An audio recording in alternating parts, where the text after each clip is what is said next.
Hi guys, welcome to our science lesson.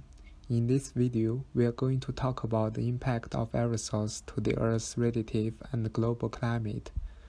You may not be familiar with the word aerosol, but many common phenomena or events in our life are caused by aerosols.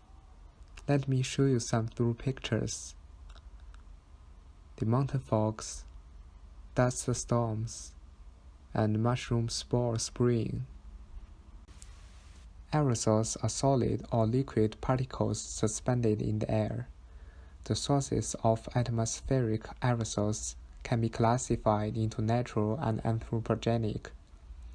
The natural sources include bioparticles, sea spray, dust, and wildfire.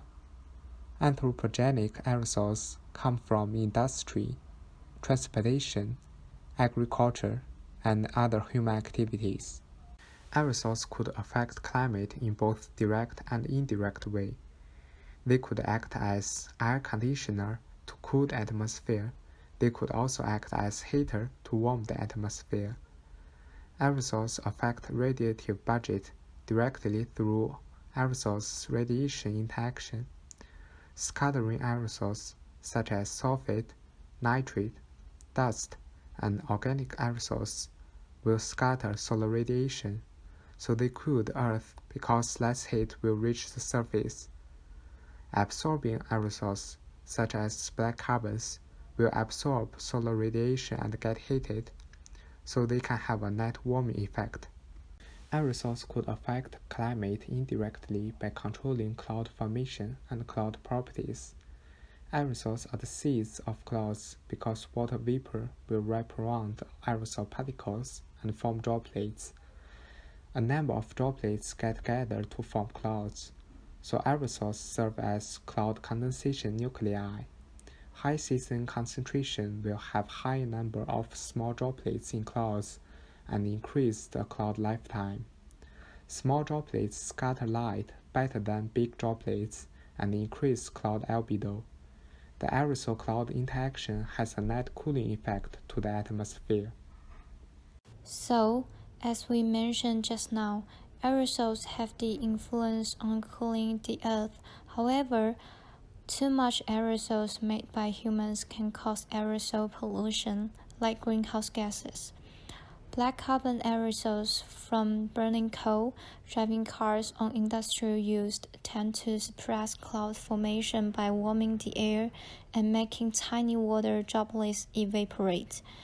In the Arctic especially, aerosols from wildfires and industrial pollution are likely hastening the melting of ice.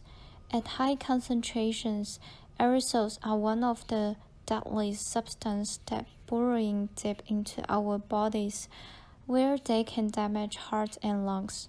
Throughout the late 1800s and early 1900s, dense smoke from coal blocked out daylight in Chicago, Pittsburgh, St. Louis, and scores of other cities, and many people were killed by the pollution. So we should save light directly by reducing air pollution, as the cooling effects of aerosols overcover the rapid increasing of global warming. We should not clean up the aerosols largely. However, we can reduce waste pollution and the excess greenhouse gases. For example, eat more vegetables instead of meat. Aerosol cools the earth by reflecting the sunlight and warms the land by absorbing the heat through black carbon aerosols. The aerosol pollution is a prolonged issue for us to solve.